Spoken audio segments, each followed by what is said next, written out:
Episode 3 गांव जो जिंदा लाशों से भरा है। राघव पूरी रात सो नहीं पाया। मंदिर में जो कुछ हुआ था वह बार बार उसकी आंखों के सामने घूम रहा था। माया की चीख, हरगोविंद दादा का जला हुआ निशान और वो मैसेज, शुद्धिकरण शुरू हो चुका है। सुबह हुई, लेकिन सूरज की रोशनी में भी गांव पर अजीब सी उदासी छाई हुई थी। पक्षी नहीं चहचहा रहे थे, कुत्ते नहीं भौंक रहे थे और सबसे डरावनी बात, गांव के लोग। वे चल तो रहे थे, लेकिन उनकी आंखों में जान नहीं थी। राघव घर से बाहर निकला। रास्ते में उसने पड़ोसी शंकर मिला। वही शंकर जो हर सुबह हंसते हुए राम राम कहता था। आज वह चुप था। शंकर काका, राघव ने पूछा। शंकर ने धीरे से गर्दन घुमाई। उसकी आंखें लाल थीं और पलकों के नीचे काले गड्ढे। काका, आप ठीक हैं ना? राघव ने पूछा। शंकर ने मुंह खोला, लेकिन आवाज़ नहीं निकली। अचानक उसके गले से काली राख गिरने लगी। राघव पीछे हट गया और अगले ही पल शंकर जमीन पर गिर पड़ा, मरा हुआ। लेकिन उसके चेहरे पर डर नहीं था, बल्कि सुकून था। गांव में अफरा तफरी मच गई। कुछ ही घंटों में ऐसी 3 और मौत हो गई। सबके शरीर पर एक ही निशान, जली हुई हथेली का निशान। राघव समझ चुका था, माया अब सिर्फ डराने नहीं आई है, वो न्याय मांग रही है। उसने माँ को कमरे में बंद कर दिया और खुद हरगोविंद दादा के घर की ओर दौड़ा।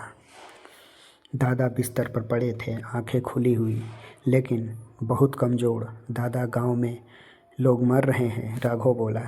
दादा ने मुश्किल से आंखें घुमाई। मर नहीं रहे बेटा, वो फुसफुसाए। छूट रहे हैं। छूट रहे हैं? राघव चौंका।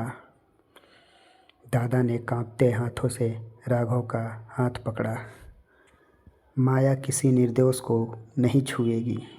वो सिर्फ उन्हीं को ले जाएगी जिन्होंने उस रात आग जलाई थी। राघव की सांस अटक गई। तो मेरी माँ? उसने डरते हुए पूछा। दादा ने सिर हिलाया। नहीं। लेकिन तुम? दादा की आंखों में अजीब सा डर था। तुम खतरे में हो, क्योंकि तुम्हारे खून में उसका श्राप है। उसी पल घर के बाहर शोर मच गया। आग, आग! राघव बाहर दौड़ा। पूरा गांव जल रहा था, लेकिन आग सिर्फ कुछ घरों को ही छू रही थी। वही घर जिनके लोग उस रात भीड़ में थे। राघव को लगा जैसे आग खुद रास्ता चुन रही है। अचानक उसे महसूस हुआ, कोई उसके पीछे खड़ा है। तुम डर रहे हो राघव? माया की आवाज़। वो मुड़ा। माया सामने थी, पहले से ज़्यादा स्पष्ट, पहले से ज़्यादा भयानक। लेकिन उसकी आंखों में अब गुस्सा नहीं था, बल्कि थकान थी। तुम क्या चाहती हो? राघव ने हिम्मत जुटाकर पूछा। माया ने उसकी ओर देखा। सच, उसने कहा, और आखिरी बलिदान। किसका?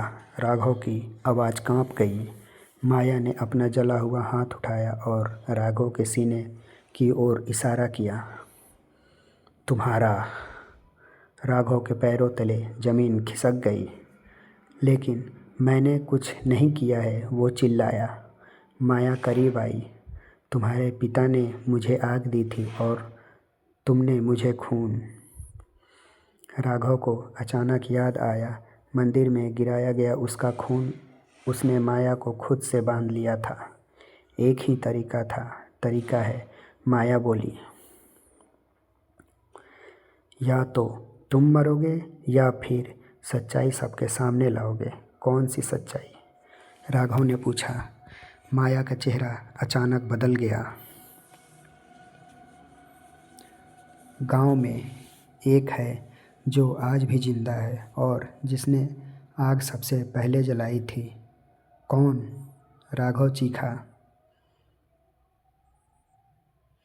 माया ने गांव के मंदिर की ओर देखा।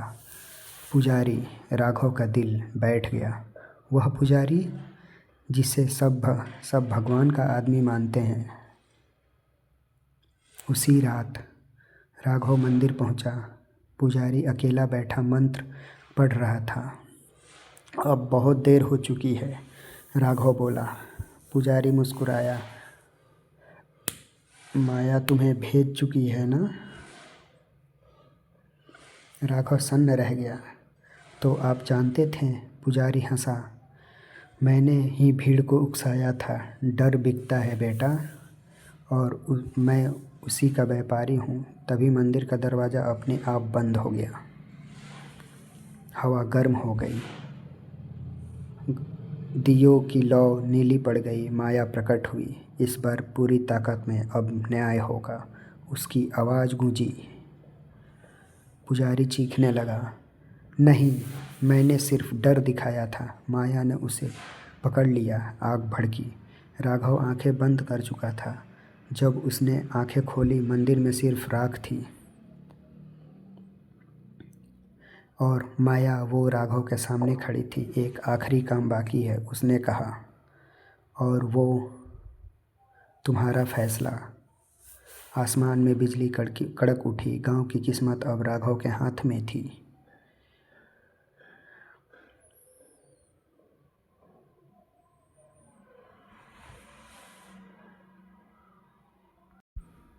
थोड़ा सब्सक्राइब भी कर लिया करो आप लोग हमारे चैनल को।